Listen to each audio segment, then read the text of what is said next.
0.14% 네이처 스탁팁입니다. 제가 어제 IT 종목 및 그 외에 특징 종목으로 떠오른 그런 종목들을 리스트업을 했었는데요. 그 종목들에 대해서 한번 리뷰하는 시간을 갖는 것도 좋을 것 같아요. 그래서 본 영상은 어제 종목을 다시 한번 살펴보도록 하겠습니다. 자, 먼저 삼성전기입니다. 삼성전기. 기관 외국인 계속 들어오고 있고요. 차트 우상향하는 5일선 우상향하는 차트 굉장히 잘 만들어 놨죠. 저는 뭐 이렇게 가는 것보다는 이렇게 붙어서 5선을 붙어서 가는 게 훨씬 더 좋거든요. 약간 불안해요. 너무 붕 떠가지고 좀 불안한데요. 5분봉을 보도록 하겠습니다. 이렇게 조정 잘 보고 있고요. 뭐 거의 십자니까 뭐 그림 잘 그리고 있고 기관 외국인 계속 들어오고 있고요.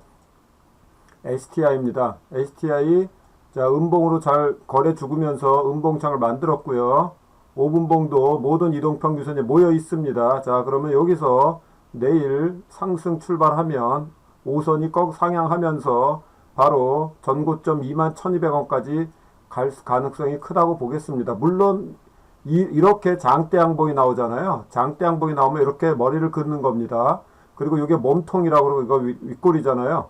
여기서 왔다 갔다 하는데 이게 첫 번째 날 마이너스 2.74%를 왔다 갔다 했거든요. 그러면 대충 이 근처에서 왔다 갔다 할 가능성이 상당히 큽니다.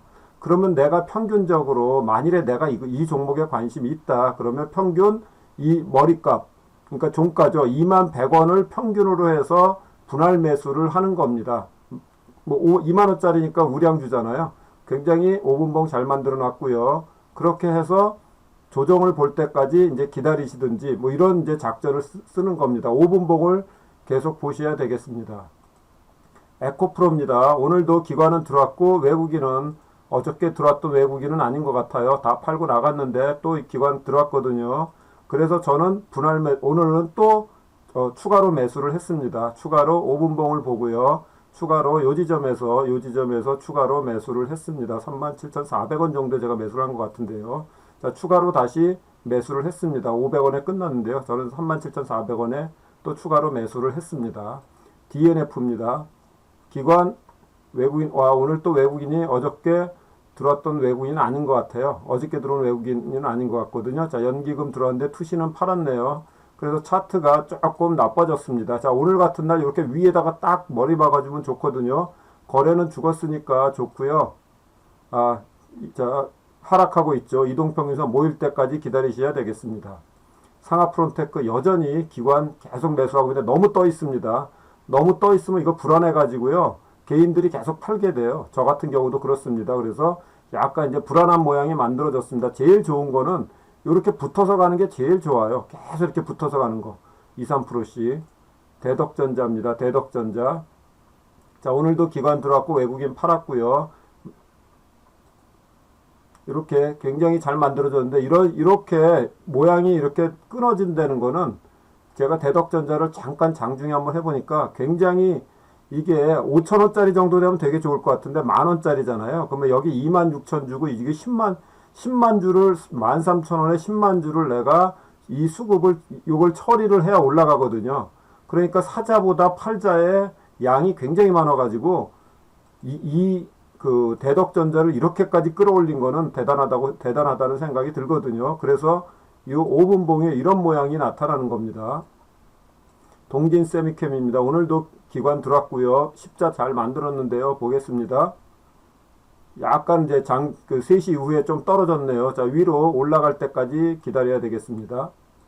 ENF 테크놀로지 자, 잘 만들고 있고요. 상향하는 5일선에 이렇게 십자 달아놨죠. 이렇게 십자 이렇게 다를 때, 십자 다를 때가 5선에서 십자 다를 때가 자, 오늘은 보니까 1시 반쯤이 매수 타이밍이었네요. 한 번은 일단 올랐습니다. ENF 테크 기관 들어오고 있고요. 인텍플러스 기관 들어오고 있고요. 너무 떴고요.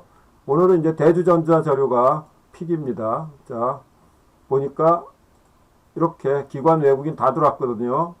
전고점에서 이렇게 들어오고 전고점을 돌파하는 장대 양봉이 나왔고요. 그럴 땐 주봉을 봐야 되고요. 주봉이 바로 여기를 돌파를 했고요. 월봉도 지금 한 번, 두 번, 세 번까지 갈 수 있다고 말씀드렸습니다. 이게 몇 번을 갈지 모르지만 이렇게 가고요. 여기서부터도 왔고요. 한 번, 두 번, 세 번까지 갈 수도 있기 때문에 대주전자 재료는 밑에서부터 400% 올라왔지만 계속해서 실적이 좋을 거라는 생각이 듭니다. 자, 항상 우리는 조정 볼 때입니다. 조정 볼 때 지금 여기죠. 여기입니다. 내가 만일에 대주전자에 관심 있었다면 바로 요 지점 어저께 2시 반쯤이 되겠네요. 그러니까 2시 종가 무렵에 매수하는 타이밍 여기 이렇게 작게 붙여놨잖아요. 그래서 항상 20일 근처에서 내가 항상 그 조정 보는 종목을 여러분들이 한 번씩 이렇게 보시는 게 굉장히 좋을 것 같습니다. 한미반도체입니다. 한미반도체 오늘 저는 매도를 했습니다. 이렇게 떠 있는 거를 저는 싫어해요. 그래서 어저께 사서 오늘 바로 매도를 했고요. 오늘 아침에 잘 올라가더라고요. 그래서 아침에 매도를 했고 저는 매도를 했습니다. 이렇게 떠 있는 거는 이렇게 떴다가 이렇게 빠지는 거를 저를 별로 좋아하지 않아 가지고요. 그런데 지금 5분봉은 잘 만들어 놨습니다. 이제 요것만 돌파하면 또다시 이쪽으로 가겠죠. 자, 이쪽으로 가겠지만 원래는 이론적으로 하면 20일 깨지기 전까지는 끝까지 들고 가야 됩니다. 원래는 끝까지 들고 가야 되는데 제 돈은 한정되어 있기 때문에 일단 저는 매도했습니다. PSK입니다. 외국인이 팔았고요. 차트가 조금 나빠졌습니다. 그러니까 강력하게 이렇게 대주전자나 뿜든지 아니면 그 상하 프로테크처럼 계속 올라가든지 이래야 되는데 약간 PSK는 조금 차트가 나빠졌습니다. 다산네트웍스 여전히 가고 있지만 기관은 계속 팔고 있고 기관과 외국인의 싸움이 되겠습니다. 자, 이 자율주행차의 NG스테크는 윗꼬리 아랫꼬리를 너무 크게 달았고요. 이렇게 해가지고 너무 크게 달았습니다. 아침 시작하자마자 확 끌어올린 다음에 너무 크게 달아가지고 요거는 조금 차트가 나빠졌습니다. YIK는 자 5일선을 깨고 내려와가지고 이제 5일선 꺾어질 것 같거든요. 기관도 팔고 외국인도 팔았으니까 일단은 전고점 위에서 이 전고점을 돌파하지 못하고 꺾어졌기 때문에 일단 관심 종목에선 제외하도록 하겠습니다. RM2테크 자 21선이 꺾어져서 오늘 약간 그 21선을 돌파하는 봉이 나와야 되는데 아직 나오지 않았기 때문에 힘이 없는 것으로 판단됩니다. 물론 기관이 느닷없이 쭉 사버리면 또 확 올라가겠죠. 여전히 기관이 계속 사고 있는 종목이 되겠습니다. 코스피는 오늘도 빠졌는데요. 참 코스피는 그래서 제가 하기가 되게 힘든 것 같아요.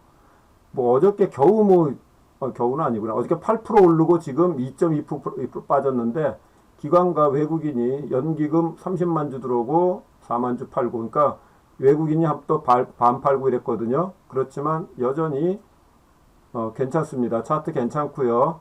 자, 오늘 빠졌지만 241을 지지한다면 잘 갈 것 같습니다. 241 지지하는지 확인해야 되겠습니다. 롯데케미칼 겨우 하루 3% 올려놓고 기관 외국인 다 파가지고 또 떨어지고 있어요. 그렇다는 얘기는 화학주 중에서 롯데케미칼은 지금은 볼 때가 아니라는 생각이 듭니다. 이렇게 이동평균선만 가면 빠지고 있거든요. 그래서 롯데케미칼은 나중에 이동평균선이 모여 있을 때까지 기다려야 될 것 같은 생각이 듭니다.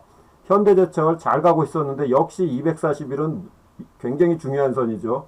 120일 한 번에 돌파 못하죠. 60일 한 번에 돌파 못했죠. 120일 한 번에 돌파 못했죠. 240일 한 번에 돌파 못하고 있습니다. 기관 외국인 다 나갔고요. 그렇지만 이렇게 많이 사놓은 게 있기 때문에 관심 있다면 밑에서 이제 더 이상 빠질 것 같지는 않습니다. 그러니까 현대제철은 눌림목을 주고 가려면은 이동평균선이 요게 120일이 나와서 내려와서 모였다가 가면 조정이 끝났다고 할 수 있겠습니다. 동국제강입니다. 늘 제가 말씀드리지만 이런 차트 좋은 차트예요. 그러면 그 다음날 요 위에서 양봉을 만들어 줘야 돼요. 자, 요 위입니다. 요 위에서 얘처럼 이거보다 이게 높죠. 이거보다 이게 높고요. 이거보다 이게 높거든요. 이거보다 이게 높이 끝나야 돼. 그래야지 5일선의 상향이 굉장히 부드러운 이렇게 유선형으로 굉장히 이렇게 부드럽게 하는데 얘는 지금 옆으로 이제 각도가 지금 약간 낮아지려고 그러거든요.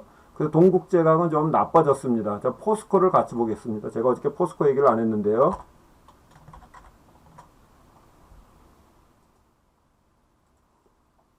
자, 포스코 어저께 외국인 며칠 동안 사고 있는데 기관 팔았고요. 또 이렇게 나빠졌습니다.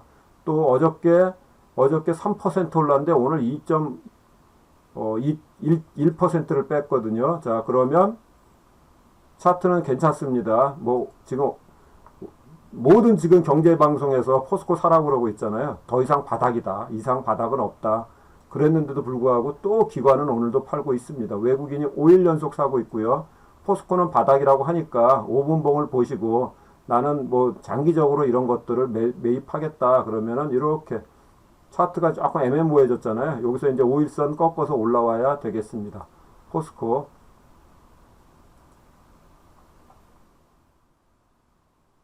세아베스틸, 두산중공업. 여전히 두산중공업은 이렇게 떠 있는데도 불구하고 오늘 기관 외국인 들어왔거든요. 자, 그렇다는 얘기는 자, 이 두산중공업은 데이트레이더의 영역으로 들어왔습니다. 굉장히 잘 만들어놨네요. 그죠? 자, 우리가 좋아하는 이동평균선을 모아놓고 한 방에 돌파한 다음에 더 이상 빠지지 않고 그러면 두산중공업은 데이트레이더의 영역으로 지금 들어와 있다고 볼 수 있겠습니다. 그래서 데이트레이더는 이 두산중공업을 살 때마다 아마 이익을 볼 것 같네요. 자, 다음은 스카이라이프입니다. 스카이라이프 241을 지지하는 양봉이 나왔고 기관이 계속 들어오고 있습니다. 하이트 진로입니다. 외국인이 사고 있고 기관은 팔고 있고 차트가 좋지는 않습니다. 차트. 자, 여기서 이게 쌍봉을 맞았기 때문에 한 번, 두 번, 세 번 다음에 이 고점보다 낮은 봉을 쌍봉이라고 그러는데 이 쌍봉에서는 일단은 무조건 매도를 해야 돼요. 여기서 다시 올라가서 상승하는 한이 있더라도 이 쌍봉에서는 매도를 한 다음에 다시 재매수 기회를 20일을 돌파할 때 재매수 기회를 노려야 되고요. 그랬다가 이 지정을 또 깨고 내려오면 또 전량 매도를 해야 되는 그렇게 매매. 그래서 제가 늘 말씀드리지만 주식은 투자하는 것이 아니라 매매하는 것이라고 말씀을 드렸습니다. 내가 어느 상황에서 매도를 하고 다시 재매수를 하고 이런 것을 반복하는 수밖에 없습니다. 그걸 트레이딩이라고 하는데요. 이렇게 매매를 하셔야 되는데 하이트 진로는 다시 음봉을 맞아가지고 나빠졌습니다. 코오롱 글로벌 어저께 장대 양봉 나오고 그 다음에 이제 음봉 맞았는데 거래가 죽었기 때문에 괜찮습니다. 5분봉을 보겠습니다. 나빠졌습니다. 그죠? 그래서 5분봉을 보면 모든 거래하기가 굉장히 편해졌고요. 만일에 내가 코오롱 글로벌에 관심이 있다는데 기관 외국인이 별로 없어가지고요. 그 종목이 세력이 지금 있는지 없는지는 조금 더 두고 봐야 되겠습니다. 롯데관광개발입니다. 오늘 TV에 나왔던 방송 것이고요. 저기 제주도에 단지를 만들고 있는데 거기 카지노가 들어선답니다. 그러면 현재 매출이 뭐 한 1,000억 정도 되는데 매출이 5,000억으로 늘어날 거라고 생각이 든다 그러고요. 그 다음에 기관이 이 롯데관광개발에 그 제주도에 돈을 많이 투자했다 그래요. 그러려면 주식도 끌어올려야 되겠죠. 그래서 이렇게 기관이 연기금이 지금 끌어올리고 있는데 외국인은 팔고 기관은 사고 있습니다. 자, 기관은 사고 있고 차트는 5선이 상향하는 좋은 차트가 만들어지고 있는데 지금 너무 떠 있습니다. 가까이 올 때까지 5분봉은 굉장히 잘 만들어졌네요. 17,000원을 상향하면 위로 싹 올라갈 가능성이 상당히 크고요. 크고 여기에 어저께 180만 주가 터졌는데 오늘 59만 주니까 이 윗꼬리를 소화하면서 가야 되겠습니다. 이렇게 붙어서 가는 게 굉장히 안정적인데 이렇게 뜨면 이렇게 내릴 가능성도 크거든요. 이렇게 떠서 이렇게 계속 가기에는 상당히 불안한 거의 그러면 평균선이 2일 평균선 정도밖에 안 되거든요. 자, 그래서 롯데관광개발도 어찌됐든 기관이 계속 들어오는 종목이고요. 방송을 탄 종목이기 때문에 관심을 가지시기 바랍니다. 돈 뜨겁게 사랑하고 차갑게 다루시길 바랍니다. 감사합니다.